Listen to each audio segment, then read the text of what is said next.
الحمد لله نحمده ونستعينه ونؤمن به ونتوكل عليه ونعوذ بالله من شرور أنفسنا ومن سيئات أعمالنا من يهده الله فلا مضل له ومن يضلله فلا هادي له أشهد أن لا إله إلا الله وحده لا شريك له وأشهد أن محمدًا عبده ورسوله أرسله بالهدى ودين الحق ليظهره على الدين كله وكفى بالله شهيدا. اللهم صل على محمد وعلى آل محمد كما صليت على إبراهيم وعلى آل إبراهيم إنك حميد مجيد. اللهم بارك على محمد وعلى آل محمد كما باركت على إبراهيم وعلى آل إبراهيم إنك حميد مجيد.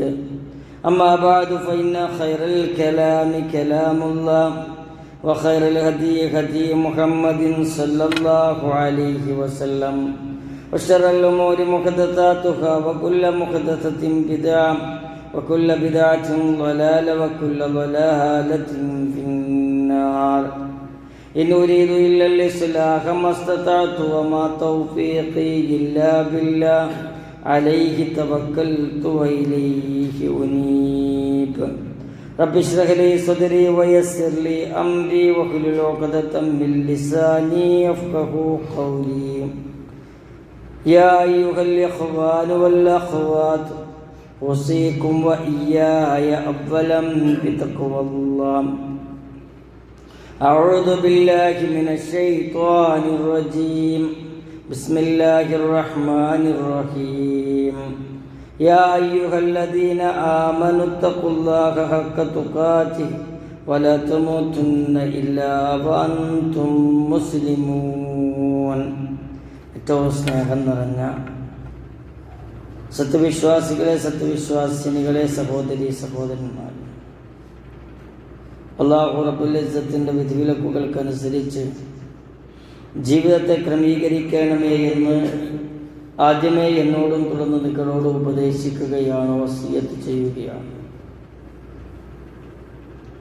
കൊലപാതകങ്ങൾ വർദ്ധിച്ചു വരുന്ന ഒരു കാലഘട്ടത്തിലാണ് നമ്മൾ ജീവിക്കുന്നത്. ഒരു അന്ത്യനാളിൻ്റെ അടയാളങ്ങളായി ധാരാളം കാര്യങ്ങൾ മഹാനായ നബി കരീം സല്ലല്ലാഹു അലൈഹി വസല്ലം എടുത്തു പറഞ്ഞത് പുലർന്നുകൊണ്ടിരിക്കുകയാണ്. മനുഷ്യ മനസ്സിനെ ഞെട്ടിപ്പിക്കുന്ന കൊലപാതകങ്ങൾ ധാരാളമായി അടുത്തടുത്ത് വർദ്ധിച്ചു വരുന്ന ഒരു സമയവും സന്ദർഭവുമാണ്. പാലക്കാട് നെന്മാറയിലെ കൊലപാതകം. എന്താണ് കൊലപാതകത്തിന് കാരണം? ഒരു കുടുംബത്തിലെ 3 പേരെ ഇല്ലാതാക്കിയ പ്രതി പറയുന്നു അയൽവാസിയായ നീളൻ മുടിയുള്ള ഒരു സ്ത്രീയാണ് പ്രശ്നങ്ങൾക്ക് കാരണമെന്ന്. ആര് പറഞ്ഞുവെന്നാണ് പറയുന്നത്? ജ്യോത്സ്യൻ പറഞ്ഞുവെന്നാണ്. അതിൻ്റെ അടിസ്ഥാനത്തിൽ കൊന്നുകളഞ്ഞു. 2.5 വയസ്സുകാരിയെ കൊന്നത് തിരുവനന്തപുരത്താണ്. കിണറ്റിലെറിഞ്ഞാണ് കൊന്നത്. സ്വന്തം അമ്മാവനാണ് കൊന്നത്. തൻ്റെ കയ്യിൽ ഇങ്ങനെ വളർന്ന് കളിച്ച് മടിയിലിരിക്കേണ്ട കുട്ടിയെ നിഷ്കരുണം എന്തിനാണ് കിണറ്റിലെറിഞ്ഞത് എന്ന ചോദ്യത്തിന് ഉത്തരവും ഈ കുട്ടി ജനിച്ചതിന് ശേഷം സാമ്പത്തിക പ്രതിസന്ധി വന്നത് ഈ കുട്ടി ഉണ്ടായതിന് ശേഷമാണ്. അതുകൊണ്ട് ഈ കുട്ടിയെ ഇല്ലാതാക്കണമെന്ന ഉപദേശം ലഭിച്ചുവെന്നാണ്. കുടുംബത്തിലെ പ്രിയപ്പെട്ടവരുടെ മരണം, വിവാഹാലോചനകൾ മുടങ്ങുന്നു, പലരും അപകടങ്ങളിൽപ്പെടുന്നു. ഇത്തരം സംഭവങ്ങൾ നടക്കുമ്പോൾ ആളുകൾ എവിടെയാണ് പോയി നോക്കുന്നത്? എന്താണ് ചിന്തിക്കുന്നത്? ഇങ്ങനെ നിരന്തരമായി പരീക്ഷണങ്ങൾ ജീവിതത്തിൽ വന്നു ചേരുമ്പോൾ ആളുകൾ നേരെ അതിനെ വ്യാഖ്യാനിക്കുന്നത് എന്തോ സംഭവിച്ചിട്ടുണ്ട്, എന്തോ ദോഷം പറ്റിയിട്ടുണ്ട്, ഇനി ആ ദോഷം തീർക്കാതെ ഒരിക്കലും എനിക്ക് പരീക്ഷണത്തിൽ നിന്നും കരകയറാൻ കഴിയില്ല എന്ന് പറയുന്ന ഒരു സംവിധാനത്തിലേക്ക് ആളുകൾ മാറിക്കൊണ്ടിരിക്കുന്നു. തൗഹീദിൻ്റെ ആളുകളെന്ന് പറയുന്ന ആളുകൾ പോലും ആ ഒരു വഴിയിലേക്ക് ഗത്യന്തരമില്ലാതെ ഇറങ്ങിപ്പോകുന്ന ഒരവസ്ഥ, അന്ധവിശ്വാസത്തിലേക്ക് എത്തപ്പെടുന്ന ഒരവസ്ഥ ഉണ്ട് നാട്ടിൽ. ഈ അവസ്ഥയെ കണ്ടില്ലെന്ന് നടിച്ചുകൂടാ. കാരണം നമ്മുടെ അടുത്ത് അയൽപ്പക്കത്ത് ജ്യോത്സ്യനിൽ വിശ്വസിക്കുന്ന ഒരാളുണ്ടെങ്കിൽ നമ്മുടെ ജീവിതത്തിന് എത്രമാത്രം അത് ഭീഷണിയാവും എന്ന് നമ്മൾ ആലോചിക്കേണ്ടതുണ്ട്. നീണ്ട താടിയുള്ള ഒരാളാണ് ഇതിന് കാരണമെന്ന് പറഞ്ഞാൽ, അല്ലെങ്കിൽ താടിയില്ലാത്ത മീശ അങ്ങനെ വെട്ടിയ ഒരാളാണെന്ന് പറഞ്ഞാൽ, മുടി നീട്ടി വളർത്തിയ ആളാണെന്ന് പറഞ്ഞാൽ, അവരെയൊക്കെ കൊല്ലാൻ ആളുകൾ ഇറങ്ങിത്തിരിച്ചാൽ എന്തായിരിക്കും അവസ്ഥ? അള്ളാഹുവിൻ്റെ ഖുർആനിലൂടെ പറയുന്നുണ്ട്, ഒരു ദോഷം വരുന്നത് എങ്ങനെയാണ്, ഒരു ഗുണം ഒരാൾക്ക് വന്നു ചേരുന്നത് എങ്ങനെയാണ്. എന്താണ് ഈ ദോഷമെന്ന് പറഞ്ഞാൽ അത് പരീക്ഷണമാണ്.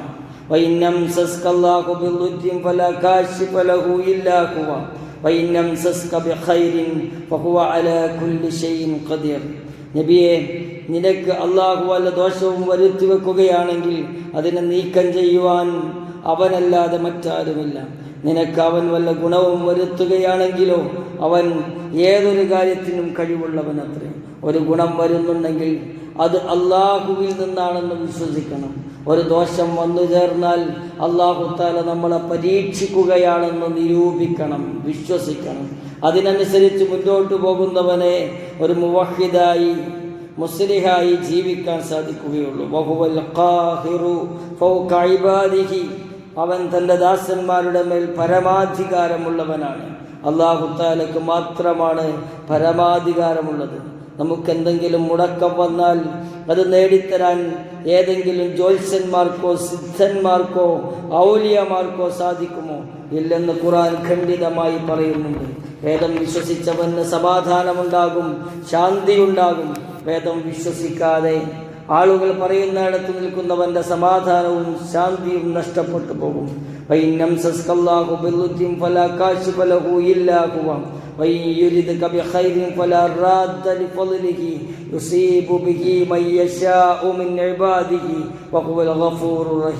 നിനക്ക് അല്ലാഹു വല്ല ദോഷവും ഏൽപ്പിക്കുന്ന പക്ഷം അവനൊഴികെ അത് നീക്കം ചെയ്യാൻ ഒരാളുമില്ല. അവൻ നിനക്ക് വല്ല ഗുണവും ഉദ്ദേശിക്കുന്ന പക്ഷം അവൻ്റെ അനുഗ്രഹം തട്ടിമാറ്റാൻ ഒരാളുമില്ല. തൻ്റെ ദാസന്മാരിൽ നിന്നും താൻ ഇച്ഛിക്കുന്നവർക്ക് അത് അനുഗ്രഹം അവൻ അങ്ങനെ അനുഭവിപ്പിക്കും. അവൻ ഏറെ പൊറുക്കുന്നവനും കരുണ ചൊരിയുന്നവനുമാകുന്നു. അപ്പോൾ എന്തനുഗ്രഹമുണ്ടോ അതൊക്കെ അല്ലാഹു തആല തരുന്നതാണ്. അതേപോലെ എന്ത് ദോഷം ബാധിച്ചോ അത് അല്ലാഹുവിൻ്റെ പരീക്ഷണമാണ് എന്ന് ചിന്തിക്കാൻ നമുക്ക് സാധിക്കണം. അല്ലാഹു ഒരാൾക്ക് രോഗം നൽകി പരീക്ഷിക്കുന്നു, സന്താനങ്ങളെ ഇല്ലാതെ പരീക്ഷിക്കുന്നു. അത് നൽകാൻ ഒരു വലിയന് സാധിക്കുമോ? ഒരു ജ്യോത്സ്യന് സാധിക്കുമോ? അല്ലെങ്കിൽ ഇങ്ങനെ ഏതെങ്കിലും ഒരു സിദ്ധന് സാധിക്കുമോ? ഇല്ല. അല്ലാഹുവിനേക്കാൾ വലിയവനായി ഈ ലോകത്താരുമില്ല. അല്ലാഹു അക്ബർ. മറ്റു ചിലർ പ്രശ്നം നോക്കുന്നവരാണ്. എല്ലാ പ്രശ്നങ്ങളും തുടങ്ങുന്നത് അടുക്കളയുടെ സ്ഥാനം ശരിയല്ല, ടോയ്ലറ്റ് ശരിയല്ല, സെപ്റ്റിക് ടാങ്കിൻ്റെ സ്ഥാനം മാറിയിട്ടുണ്ട്, വീട് കിഴക്കല്ല പടിഞ്ഞാറേക്ക് തിരിയേണ്ടതുണ്ട്, ലക്ഷങ്ങൾ മുടക്കി ഉണ്ടാക്കിയ വീട് മാസങ്ങൾ കൊണ്ട് പൊളിച്ച് ഒരു ഭാഗം അങ്ങോട്ട് തിരിച്ച് മറ്റേ ഭാഗം ഇങ്ങോട്ട് തിരിച്ച് അങ്ങനെ അന്ധവിശ്വാസത്തിൽ ജീവിക്കുന്ന എത്രയോ ആളുകളുണ്ട്.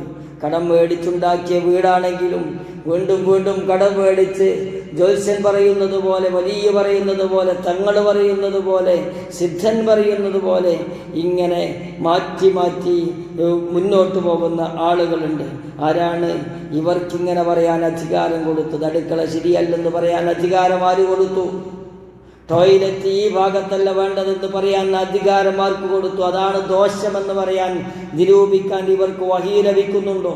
ഇല്ലല്ലോ. ആരാണ് ഇവർക്ക് അധികാരം കൊടുത്തത്? ആർക്കാണ് ഇതിനെപ്പറ്റി അറിവുണ്ടാവുക? ഗൈബ് അറിയാൻ കഴിയുന്നവരാരാണ്? ആരുമില്ല. അല്ലാഹുവിനല്ലാതെ ഗൈബ് അറിയുകയില്ല. പല നിലക്കും നല്ലതും ചീത്തയുമായ പരീക്ഷണങ്ങൾ അല്ലാഹു നമുക്ക് നൽകും. അത് നൽകിയതിൻ്റെ പുറത്ത് വീണ്ടും നൽകും, അതിൻ്റെ പുറത്ത് വീണ്ടും നൽകും. ഈ പരീക്ഷണങ്ങളൊക്കെ വേറെ എന്തെങ്കിലേക്കെങ്കിലും ചാർത്തിക്കൊടുത്താൽ അത് അസമാധാനത്തിൻ്റെ വഴിയാണ്. അത് ശിർക്കിൻ്റെ വഴിയിലേക്ക് മനുഷ്യനെ എത്തിക്കും. അത് ബിദ്അത്തിൻ്റെ വഴിയിലേക്ക് മനുഷ്യനെ കൊണ്ടുചെന്നെത്തിക്കും. കുല്ലു നഫ്സിൻ ദായിഖത്തുൽ മൗത്ത്, എല്ലാവരും മനനത്തെ ആസ്വദിക്കുക തന്നെ ചെയ്യും. വനബ്ലുവക്കും ബിശ്ശർരി വൽ ഖൈരി ഫിത്ന, മനുഷ്യന് പരീക്ഷണമുണ്ടാകും, നന്മ കൊണ്ടും ദോഷം കൊണ്ടും പരീക്ഷണമുണ്ടാകും. വൈലൈനാ തുർജഊൻ, അവനിലേക്കാണ് മടക്കപ്പെടുന്നത്. മറ്റു ചിലരാകട്ടെ ഇത് പൈശാചിക ശല്യമാണ് എന്ന് പറഞ്ഞ് പ്രശ്നങ്ങൾ പരിഹരിക്കാൻ പിശാചു സേവയും മാറ്റും മാരണങ്ങളും ഈ തത്സമാത്തുകളുമായി മുന്നോട്ടു പോകുന്ന ഒരു നീചമായ അവസ്ഥയിൽ ജീവിക്കുന്ന ആളുകളുമുണ്ട്. അതിലൂടെ പരിഹാരങ്ങൾ അന്വേഷിക്കുന്നു. യഥാർത്ഥത്തിൽ ഇങ്ങനെയൊക്കെ ഉള്ളതിന് പരിഹാരമുണ്ടോ? പരിഹാരമുണ്ട്. ഖുർആൻ പാരായണവും ദിക്റുകളും ഇസ്ലാം അനുവദിച്ച രൂപത്തിലുള്ള മുന്നോട്ട് പോക്കുകളുമാണ് യഥാർത്ഥത്തിൽ ഈ കാര്യത്തിന് വേണ്ടത്. പ്രാർത്ഥന നിർവഹിക്കണം. എപ്പോൾ പ്രാർത്ഥന നിർവഹിക്കണം? ഒരു പ്രശ്നം വരുമ്പോഴല്ല, ആ പ്രശ്നം വരുന്നതിന് മുമ്പ് തന്നെ ഇഷ്ടം പോലെ പ്രാർത്ഥനകൾ പഠിപ്പിച്ചിട്ടുണ്ട്. ബിസ്മില്ലാഹില്ലദീ ലാ യദുറു മഅ ഇസ്മിഹി ശൈഉൻ ഫിൽ അർദി വലാ ഫിസ് സമാ എന്ന പ്രാർത്ഥന. ആ പ്രാർത്ഥന പ്രാർത്ഥിക്കുന്നവന് രാവിലെ പ്രാർത്ഥിച്ചാൽ വൈകുന്നേരം വരെ ഒന്നും ബാധിക്കില്ലെന്നും വൈകുന്നേരം പ്രാർത്ഥിച്ചാൽ രാവിലെ വരെ ഒന്നും ബാധിക്കുകയില്ലെന്നും പ്രവാചകൻ സല്ലല്ലാഹു അലൈഹി വസല്ലം പഠിപ്പിക്കുന്നു. അതേപോലെ എവിടെയെങ്കിലും ഇറങ്ങുമ്പോൾ, അല്ലെങ്കിൽ ഏതെങ്കിലും സ്ഥലത്തേക്ക് എത്തുമ്പോൾ, അല്ലെങ്കിൽ രാവിലെ വൈകുന്നേരത്തിൽ അഊദു ബികലിമാത്തില്ലാഹി തമ്മാത്തി മിൻ ശർരി മാ ഖലഖ് എന്ന പ്രാർത്ഥന പഠിപ്പിച്ചിട്ടുണ്ട്. സൂറത്തുൽ ഫലഖ് പഠിപ്പിച്ചത് എന്തിനാ? മിൻ ശർരി മാ ഖലഖ്, സൃഷ്ടിക്കപ്പെട്ട എല്ലാ വസ്തുവിൻ്റെ കെടുതികളിൽ നിന്നും അല്ലാഹു സുബ്ഹാനഹു വ തആലയോട് രക്ഷ തേടുന്നു. ചിലരാവട്ടെ പ്രതിസന്ധികളും പ്രശ്നങ്ങളും ആപത്തുകളും പരീക്ഷണങ്ങളും രോഗങ്ങളും കഷ്ടപ്പാടുകളും യാതനകളും സങ്കടങ്ങളും ടെൻഷനുകളും ഒക്കെ കടന്നു വരുമ്പോൾ ജ്യോത്സ്യനെ കാണാനും സിദ്ധനെ കാണാനും ഏലസ് കെട്ടാനും മാരണക്കാരനെ അന്വേഷിച്ചുമൊക്കെ പുറപ്പെടുന്ന അവസ്ഥയുണ്ട്. അവരോട് ചെന്ന് നിങ്ങളുടെ പ്രശ്നങ്ങൾ പറഞ്ഞാൽ നിങ്ങൾക്ക് പ്രശ്നമില്ലെന്നവർ പറയില്ല. ഇത് പ്രശ്നമാണ്, ഇതങ്ങനെയാണ്, ഇതിങ്ങനെയാണെന്ന് പറഞ്ഞ് ഭീതിപ്പെടുത്താനും പേടിപ്പെടുത്താനും ഇല്ലാത്ത പരിഹാരങ്ങൾ പറഞ്ഞ് അത് ചെയ്യിക്കാനുമാണ് അവർ ശ്രമിക്കുക. അവർ നൽകുന്ന മറുപടി, നിങ്ങളുടെ കുടുംബത്തിൽ ചില പ്രശ്നങ്ങളുണ്ട്, അല്ലെങ്കിൽ അയൽവാസിയാണ് നിങ്ങളുടെ പ്രശ്നത്തിൻ്റെ കാരണമെന്നൊക്കെ പറയും.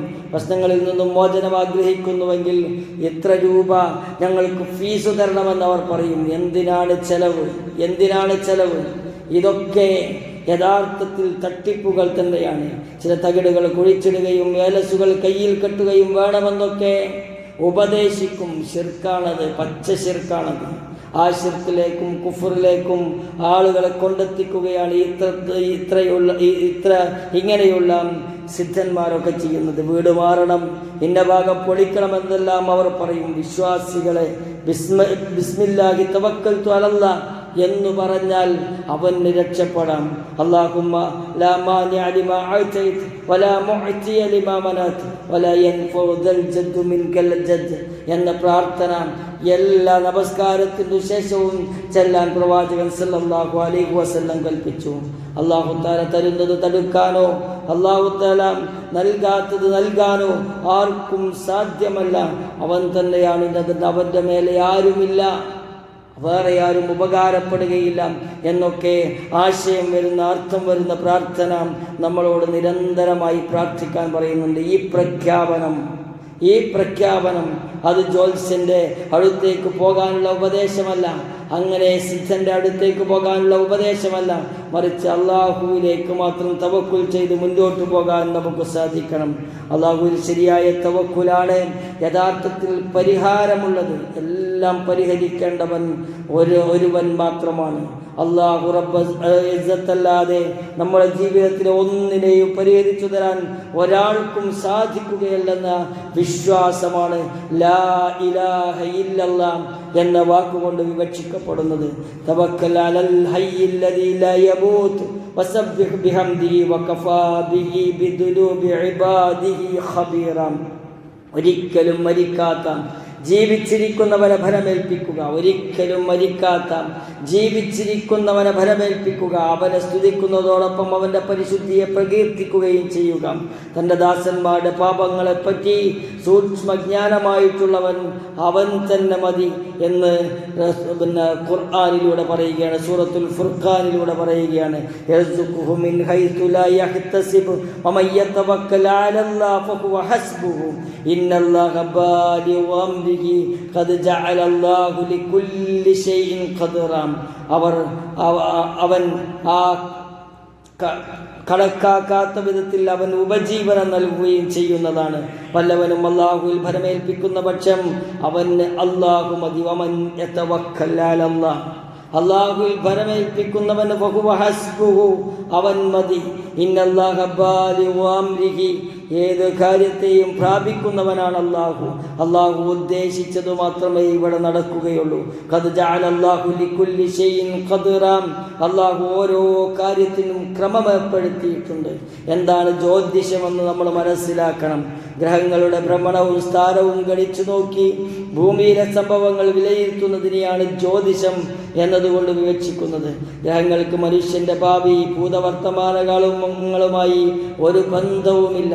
ഗ്രഹം അവിടെയായാലും ഇവിടെയായാലും ശനിയായാലും ചൊവ്വയായാലും അത് മനുഷ്യനെ ബാധിക്കുന്ന കാര്യമല്ല എന്നാണ് ഇസ്ലാം പഠിപ്പിക്കുന്നത്. നബി സല്ലല്ലാഹു അലൈഹി വസല്ലമയുടെ മകൻ ഇബ്രാഹിം എന്ന മകൻ മരണപ്പെട്ട ദിവസം സൂര്യഗ്രഹണമുണ്ടായി. അപ്പോൾ ഇബ്രാഹിം മരണപ്പെട്ടത് കൊണ്ടാണ് സൂര്യഗ്രഹണം ബാധിച്ചതെന്ന് ജനങ്ങൾ പറയുകയുണ്ടായി. ഉടനെ തന്നെ നബി സല്ലല്ലാഹു അലൈഹി വസല്ലം എഴുന്നേറ്റതുകൊണ്ട് തിരുത്തി, ഇന്ന ശംസ വൽ ഖമറ ആയതാനി മിൻ ആയാത്തില്ലാഹ്, ആ സൂര്യനും ചന്ദ്രനുമൊക്കെ അള്ളാഹുവിൻ്റെ ദൃഷ്ടാന്തങ്ങളിൽപ്പെട്ട രണ്ട് ദൃഷ്ടാന്തങ്ങൾ മാത്രമാണ്. ലാ യൻകസിഫു അഫാനി ലിമൗതി അഹദിൻ വലാ ഹയാതിഹി, അവക്ക് ഗ്രഹണം ബാധിച്ചതുകൊണ്ട് ഒരാളുടെ മരണം മൂലമോ ഒരാളുടെ ജനനം മൂലമോ അവക്ക് ഗ്രഹണം ബാധിക്കുകയില്ലെന്ന് പ്രവാചകൻ സല്ലല്ലാഹു അലൈഹി വസല്ലം ആ സമയത്തു തന്നെ തിരുത്തി. ജ്യോതിഷം ഇവ ഉപയോഗിച്ച് ഭാവി പ്രവചനം നടത്തുന്നത് ഇസ്ലാമിക വിരുദ്ധമാണെന്ന് മാത്രമല്ല അത് സിഹറുമായി ബന്ധപ്പെട്ട കാര്യമാണ് എന്ന് പ്രവാചകൻ സല്ലല്ലാഹു അലൈഹി വസല്ലം പറഞ്ഞു. ഖാല റസൂലുള്ളാഹി സല്ലല്ലാഹു അലൈഹി വസല്ലം മൻ اقتبس علما من النجوم اقتسب شعبة من السحر وزاد ما زاد. ഇബ്നു അബ്ബാസ് റളിയല്ലാഹു അൻഹു നിവേദനം. നബി സല്ലല്ലാഹു അലൈഹി വസല്ലം പറഞ്ഞു, ആരെങ്കിലും ജ്യോതിഷത്തിൽ നിന്നൊരു വിജ്ഞാനം നേടിയെടുത്താൽ അവൻ സിഹറിന്റെ ശാഖയാണ് നേടിയിട്ടുള്ളത്. ജ്യോതിഷത്തിൽ നിന്ന് എത്രമാത്രം വർദ്ധിപ്പിക്കുന്നുവോ അത്രമാത്രം സിഹറിൽ നിന്ന് അവൻ വർദ്ധിപ്പിക്കുന്നു എന്ന് പ്രവാചകൻ സല്ലല്ലാഹു അലൈഹി വസല്ലം പറഞ്ഞു. അതുകൊണ്ട് തന്നെ ഇത്തരം ആളുകളുടെ അടുത്തേക്ക് പോകുവാനുള്ള എല്ലാ സാധ്യതകളെയും ഇസ്ലാം കൊട്ടിയടച്ചിട്ടുണ്ട്. പ്രവാചകൻ സല്ലല്ലാഹു അലൈഹി വസല്ലം പറഞ്ഞു, മന്നതാറഫൻ ഫസഅലഹു അൻ ഷൈഇൻ ലൻ തുഖ്ബൽ ലഹു സ്വലാത്തുൻ 40 ലൈലതൻ. ആരെങ്കിലും ജ്യോത്സ്യനെ സമീപിക്കുകയാണെങ്കിൽ അവനോടെന്തെങ്കിലും ചോദിക്കുകയും ചെയ്താൽ വിശ്വസിക്കുക എന്നതല്ല, അവനോടൊരു സംശയം ചോദിക്കുക അത് 40 രാത്രികളിൽ അവൻ്റെ നമസ്കാരം സ്വീകരിക്കപ്പെടുകയില്ല. 40 രാവുകളിൽ നമസ്കരിക്കുന്ന ഒരു നമസ്കാരവും അള്ളാഹു സ്വീകരിക്കുകയില്ല. ഒരു പ്രാവശ്യം പോയി ചോദിച്ചാൽ മതി.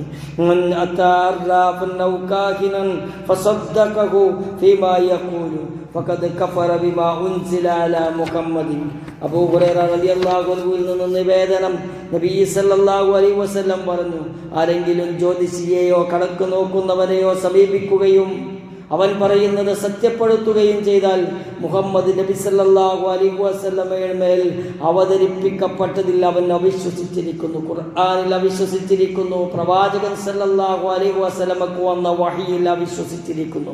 ലൈസ മിന്നാ മൻ തുതയ്യറ ഔ തുതിയ്യറ ലഹു ഔ തകഹന ഔ തുകഹിനു ലഹു ഔ സഹറ ഔ സുഹിറ ലഹു. ഇമ്രാൻ ഇബ്നു ഹുസൈൻ റളിയല്ലാഹു അൻഹു നിവേദനം ചെയ്യുന്ന നബി സല്ലല്ലാഹു അലൈഹി വസല്ലം പറഞ്ഞു, ശകുനം നോക്കുന്നതും ശകുനം നോക്കിപ്പിക്കുന്നതും ഭാവി പ്രവചിക്കുന്നവനും തനിക്ക് വേണ്ടി ഭാവി പ്രവചിപ്പിക്കുന്നവനും സിഹർ ചെയ്യുന്നവനും തനിക്ക് വേണ്ടി ചെയ്യിപ്പിക്കുന്നവനും നമ്മിൽപ്പെട്ടവനല്ല, അവർ മുസ്ലിമല്ലെന്നാണ് അത് നമ്മിൽപ്പെട്ടവനല്ല എന്നതിൻ്റെ അർത്ഥം. ശകുനം നോക്കാൻ പാടില്ല, ശകുനം നോക്കിപ്പിക്കാൻ പാടില്ല, ഭാവി പ്രവചിക്കാൻ പാടില്ല, ഭാവി പ്രവചിപ്പിക്കാൻ പാടില്ല, സിഹർ ചെയ്യാൻ പാടില്ല, സിഹർ ചെയ്യിപ്പിക്കാൻ പാടില്ല. കാഹിൻ, അർറാഫ്, മുനജ്ജിം, റമ്മാൽ എന്നിവയൊക്കെ ഭാവി ഭൂത വർത്തമാന വിവരങ്ങൾ പറയുന്നവർക്കുള്ള പേരുകളാണ്. എന്നാൽ ഭാവി കാര്യം സൃഷ്ടാവായ അല്ലാഹുവിനല്ലാതെ വേറെ ആർക്കും അറിയുകയില്ല. അവൻ്റെ നിയന്ത്രണത്തിലാണ് ഭാവിയുള്ള കാര്യങ്ങൾ നടക്കുക എന്ന് കൃത്യമായി വിശ്വസിക്കുന്നവരാവണം ഒരു മുസ്ലിം. അങ്ങനെയേ ഒരു മുസ്ലിം വിശ്വസിക്കാൻ പാടുള്ളൂ. ജ്യോതിഷവും ജ്യോതിശാസ്ത്രവും തമ്മിൽ വ്യത്യാസമുണ്ട്. നമുക്കറിയാം, ജ്യോതിഷം ആസ്ട്രോളജി, ജ്യോതിശാസ്ത്രം ആസ്ട്രോണമി, അത് രണ്ടാണ്. നക്ഷത്രങ്ങളുടെയും മറ്റു ഗോളങ്ങളുടെയും സ്ഥാനം, ഉദയാസ്തമയങ്ങൾ എന്നിവയെ അടിസ്ഥാനപ്പെടുത്തി മനുഷ്യ ജീവിതത്തിൽ ഗുണദോഷങ്ങൾ എന്തൊക്കെയാണെന്ന് പ്രവചിക്കുകയാണ് ആസ്ട്രോളജിയുടെ ലക്ഷ്യം അഥവാ ജ്യോതിഷം. അത് പാടില്ല. എന്നാൽ ജ്യോതിശാസ്ത്രമാകട്ടെ അങ്ങനെ ഒരു പ്രവചനം നടത്തുന്നില്ല. ഗോളങ്ങളുടെ ചലനങ്ങളെക്കുറിച്ച് പഠിക്കുക, ചലനങ്ങളെ സ്വാധീനിക്കുന്ന സമവാക്യങ്ങൾ നിർദ്ധാരണം ചെയ്തു കൊടുക്കുക, അതുവഴി ഓരോ ഗോളവും എപ്പോൾ എവിടെ ഉദിക്കും, എവിടെ അസ്തമിക്കും, നിശ്ചയ സമയത്ത് ഓരോന്നിൻ്റെയും സ്ഥാനം എവിടെയായിരിക്കും, ഇതൊക്കെ കണ്ടെത്തുകയാണ് ജ്യോതിശാസ്ത്രത്തിൻ്റെ പണി. അതുകൊണ്ട് ജ്യോതിഷം എന്നത് ശാസ്ത്രീയമല്ല, ജ്യോതിശാസ്ത്രമാണ് ശാസ്ത്രീയമെന്ന് നമ്മൾ തിരിച്ചറിയണം. ഒരിക്കലും ഗോളങ്ങളുടെ ചലനം മനുഷ്യ ജീവിതത്തിലെ ഗുണദോഷങ്ങളുമായി യാതൊരു ബന്ധവുമില്ലെന്ന് വീണ്ടും വീണ്ടും നമ്മൾ നമ്മുടെ മനസ്സിനെ തെറ്റിപ്പെടുത്തി മുന്നോട്ട് പോകണം. ജ്യോത്സ്യന്മാർ നൽകുന്ന സാധനങ്ങൾ വീട്ടിലോ ശരീരത്തിലോ കെട്ടുന്നവർ അവർ യഥാർത്ഥത്തിൽ ശിർക്ക് ചെയ്യുന്നവരാണ്.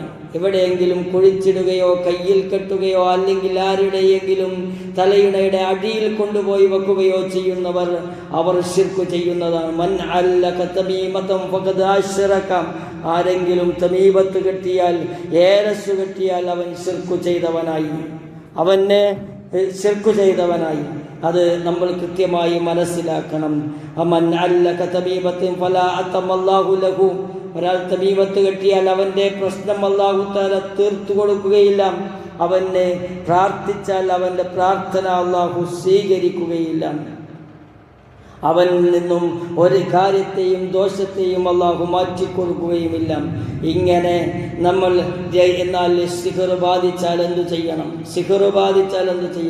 ഇങ്ങനെ പരീക്ഷണങ്ങൾ വന്നാൽ എന്തു ചെയ്യണം? ഇങ്ങനെ ബുദ്ധിമുട്ടും പരീക്ഷണവും മേൽക്കുമേൽ വന്നാൽ എന്തു ചെയ്യണം? ചില ആളുകൾ സിഹർ കൊണ്ട് ഒഴിപ്പിക്കുന്ന ശൈത്താന്റെ പ്രവർത്തികളിൽപ്പെട്ടതാണത്. സിഹർ കൊണ്ട് ഒഴിപ്പിക്കുക എന്നത് ശൈത്താന്റെ പ്രവർത്തനത്തിൽപ്പെട്ടതാണ്. ഒരാൾക്ക് സിഹർ ബാധിച്ചാൽ സാഹിറിനെ കണ്ട് പരിഹാരം തേടുന്നത് അത് യഥാർത്ഥത്തിൽ സിഹർ ഏറ്റവനിൽ നിന്നും ആ പ്രവൃത്തികളെ ഇല്ലാതാക്കാൻ ശ്രമിക്കുന്നത് അത് മതവിരുദ്ധമാണ്. എന്നാൽ രണ്ടാമത്തെ ഒരു മാർഗമുണ്ട്. ഇങ്ങനെ ബാധിച്ചാൽ പ്രവാചകൻ സല്ലല്ലാഹു അലൈഹി വസല്ലം പറഞ്ഞ മുഅവ്വിദാത്തുകൾ അഥവാ അവസാനത്തെ 2 സൂറത്തുകൾ, അതേപോലെ മരുന്ന് കുടിക്കേണ്ട പ്രശ്നത്തിന് മരുന്ന് കുടിക്കണം, അതേപോലെ മുബാഹായ ദുആകളുണ്ട്, റുഖിയ ശർഈയുണ്ട്, അഥവാ അല്ലാഹുവിൻ്റെ റസൂൽ സല്ലല്ലാഹു അലൈഹി വസല്ലം പഠിപ്പിച്ചു തന്ന പ്രാർത്ഥനകളുണ്ട്. അതൊക്കെ പ്രാർത്ഥിച്ച് അല്ലാഹുവിൽ ശരണം തേടുക എന്നതാണ് യഥാർത്ഥത്തിൽ പിശാചിൽ നിന്നും രക്ഷപ്പെടാനുള്ള മാർഗം. ഒരിക്കലും പിശാചിനെ നേരിടാനുള്ള ശക്തിയോ ശേഷിയോ മനുഷ്യരില്ല. അതുകൊണ്ട് ആ വഴിക്ക് സഞ്ചരിക്കാതെ, സാഹിറിൻ്റെ അടുത്തേക്ക് പോകാതെ, ജ്യോത്സ്യൻ്റെ അടുത്തേക്ക് പോകാതെ, അങ്ങനെ ഒരു സിദ്ധൻ്റെ അടുത്തേക്ക് പോകാതെ അള്ളാഹുവിൽ തവക്കുൽ ചെയ്ത് ജീവിക്കുന്നവർക്കാണ് ഇസ്ലാമിൻ്റെ സമാധാനം ലഭിക്കുക. ഈ കാര്യങ്ങളൊക്കെ മനസ്സിലാക്കി ചെറിയ ശിർക്കുകളിൽ നിന്നും വലിയ ശിർക്കുകളിൽ നിന്നും രക്ഷപ്പെട്ടു മുന്നോട്ട് പോകുന്ന ആളുകളിൽ അല്ലാഹു തആല നമ്മളെ ഓരോരുത്തരെയും ഉൾപ്പെടുത്തുമാറാകട്ടെ.